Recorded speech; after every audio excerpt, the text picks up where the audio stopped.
Good evening, everyone, and welcome along to the heartland of the paddock here at Spa-Francorchamps. We are here for the 100th celebration of the Spa 24 Hours, which first took place in 1924. This will be the 76th race, and we have already had qualifying yesterday evening, Super Pole just a few hours ago. So we have set the grid for the race to begin at 4:30 local time Saturday afternoon, and so far it has been like being in the south of France or perhaps even Greece. So warm and so beautiful, but weather is expected to change over the weekend. So much celebrations, of course. We had the traditional parade heading down into Spa town itself, but with a twist, because of course it's the celebration of the 100 years. Welcome to the heart of Spa, where every 24-hour race, the drivers' parade comes down this very road. We're celebrating the centenary of the event this year, and we found a couple of very proud Belgians. The parade into the town of Spa has been a tradition for many years. For the centenary, the cars travelled around parts of the original 14-kilometre circuit, which was in use until 1979. All those competing this weekend are encouraged to take part in the trip along the public roads. Those in the anniversary races, GT2, GT4 and McLaren Trophy cars can join the 66 GT3 entries that will start the main race here today. English footballers may dream of playing at Wembley, French tennis players aspire to Roland Garros, but if you're any racing driver, and especially a Belgian one, it's Spa-Francorchamps. Team principal of WRT, Vincent Voss, is about as local as it gets. He grew up just a few kilometres away and used to visit the track as a child. To win the race as a driver was exceptional. During my career was really one of my goals. I retired the race, I think my first attempt, and then when it moved into GTs, I had 1 year with the Viper, which we finished 4, I believe, and then finally winning the race in 2002 was something. But winning the race as a team was even more emotional because the achievement was bigger. Throughout the 1970s and 80s, the Spa 24-hour race was predominantly known as a touring car race. But that didn't stop some of the biggest names in the sport wanting to win. BMW's 1985 victory placed a couple of Formula One drivers in Marc Surer and Gerhard Berger alongside touring car legend Roberto Ravaglia to win the race. Fourth overall that year was Belgian touring car legend Pierre Dieudonné. Of course, it's a fantastic feeling because as a Belgian driver, you know, it's even more important because it was always the biggest race in Belgium, but also internationally at that time, like it is today. It really, I think, helped to launch my career to access to the professional side of it because I probably struggled during 10 years to get to that level, and then I won Spa and it opened doors, and then I had another 10 years as a professional driver, so yeah, it was important. From 2001, the Spa 24-hour race has been all about GT cars. Now the jewel in the crown of the Fanatec GT World Challenge, it's also a qualifying round of the Intercontinental GT Challenge. There is no bigger GT race on the planet, and it's the one every driver wants on their CV.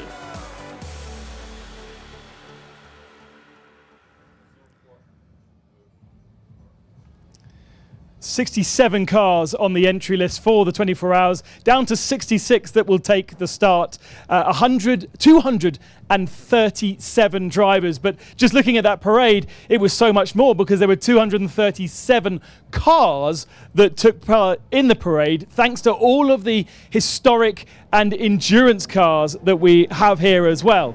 We have two separate celebratory races, one for touring cars from 1966, and then the second, a GT class. But just look at some of these beautiful historic machines. And of course, race here in the Spa 6-hour historic race, of course.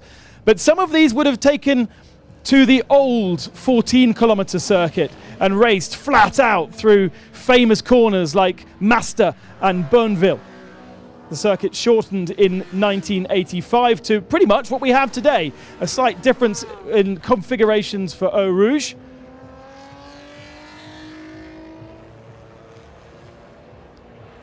And now a look at the GT cars. which began this invitation, in fact, from 1993 to 2013. But as we heard from Antonia, SRO taking over the running of the event and making it a GT race in 2000. A great celebration, some stunning vehicles across the various paddocks, and great to see them moving and hear them, because the noises, especially of the likes of Paynos and Maserati MC12 GT1 cars, really bring you back to when they were racing here at Spa. Even if you didn't know them, you can still have a massive smile on your face. And it really adds to that festival atmosphere to remind you that this is more than just a single event in 2024. It's got all that history and it's got all that culture. And everywhere you look, actually, you bump into a legend driver, whether it be from this year's event or from the events past. And we can see more celebrations on the top floor of the Formula One pits, because not just vehicles in static mode, but lots of posters, lots of programs to really get you feeling like they're, for instance, a model of the original car that took victory in 1924, and all of the race results and all the different names that suddenly you go, gosh, he raced here? Wow, I didn't know that he took third position. And the fans absolutely loving to see some cars, even, for instance, this Mazda, I think, has a for sale sign, and that's Pierre Dieudonné's and Wyn Percy and Tom Walkinshaw's victory-winning car up in the third floor on top of the F1 pits. In the F1 pits, of course, is also where race control hangs out, manages the race, manages the whole weekend of track action. And their boss is a man called Alain Adam, and he showed us his office. Hello to everyone, welcome to Race Control. My name is Alain Adam and I'm the CrowdStrike 24 Hours of Spa race director. I will try to explain you briefly what's going on in Race Control. Just follow me. First part, we have personnel from the circuit track who is taking care about recording incidents, track safety, recovery, and everything that's medical. They will support us for a part where you need to know the track really in details and so on. Beside them, we have our personnel. It means personnel from timekeeping, doing everything about times and computers and messaging systems to inform all the teams and the drivers.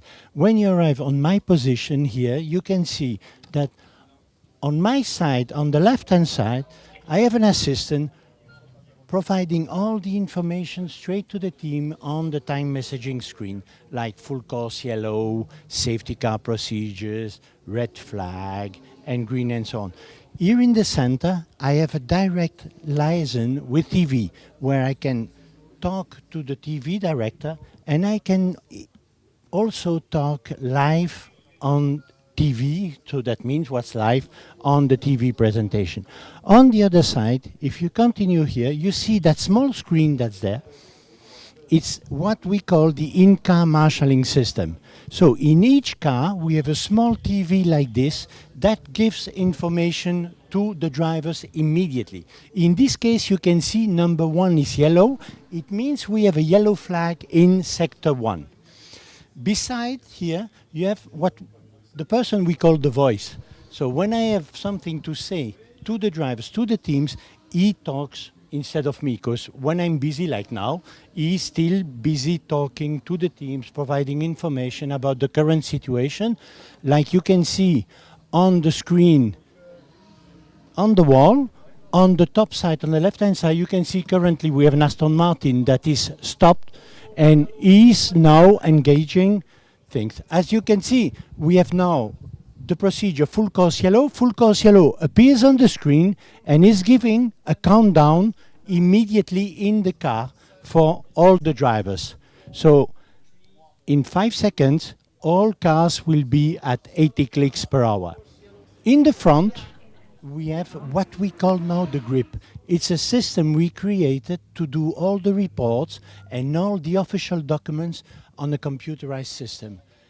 and it's sent automatically to the teams, to the stewards, and so on. So we don't use any paper copy anymore. I hope I have been clear enough, and enjoy the 24 hours. So not a voice that you'll hear during the 24 hours, but Alain Adam is effectively the master controller, and we were very lucky to bump into him at that moment where there was a full course yellow, and that was a real situation that was happening in practice. It wasn't set up for television, so it was a really great moment to see exactly how everything works. And it's a huge team, as you could see, that manage not just the racing cars on track, but then of course managing the marshals and the recovery vehicles and anything else that needs to be sent onto circuit. Thousands upon thousands of people outside of the racing make these races happen, and if you are lucky enough to come across the weekend, you will see the very best work, because not only do they have a 24-hour race to do, they also have a massive array of support races that we have, from GT2, GT4, the 2 classic races and the McLaren Trophy, as well as the 24 hours. Warm-up coming up in just a few moments' time, but before we get to warm-up, there was a man who missed out on the Super Pole session by the tiniest of margins, and he's probably our most famous driver here. Valentino Rossi speaks to us now. The greatest race for the GT3, and is unique because you have more than 60 cars, all in the same category. The level is very high because you have all the factory drivers from the different manufacturers. You can have 20 cars that start for win. Spa, I think that is the best circuit for car racing, and so all this together is great, and I have already great memories in the last two races in the last 2 years. I always enjoy a lot, especially in the night. So it's very demanding. It's a long race, and I hope that we can be competitive. In a 24-hour race, you have to be lucky. Or minimum not unlucky, because especially in Spa everything can change in 1 second, and the forecast is quite bad for this time, and also this make a lot of question marks, and you need to have a good pace and don't make mistake. Don't make mistake in the track, don't make a mistake also in the box. So you need to be constant for the 24 hours. Last question, you will be outside the top 20 at the start of the race. Isn't a real problem for you or not? Allora, it's not a disaster, but it hurts a lot because it's the second year in a row that we are P21. So it's a joke. It's like a joke. Yesterday, at the end of my practice, when Jeremy said to me, we are P21, I said, no, another time. Yeah, Maxime take a bit of traffic and lose some tenth, but also my lap was not fantastic. I can do better, and at the end we are out. But you know, 24 hours is a long race, so it's not a disaster. Good luck. Thank you, Vale. Bye.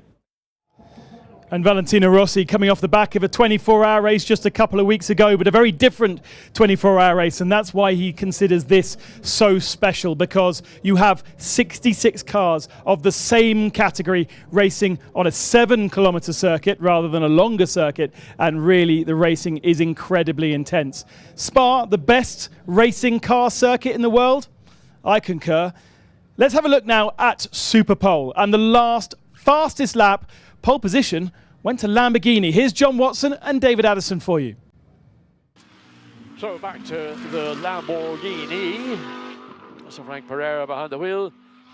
So up fractionally by just over 1/10 of a second, coming down to the second sector split time. Jordan Love saying, not Jordan Love, waiting to see whether this is not purple either. So that's a disappointment.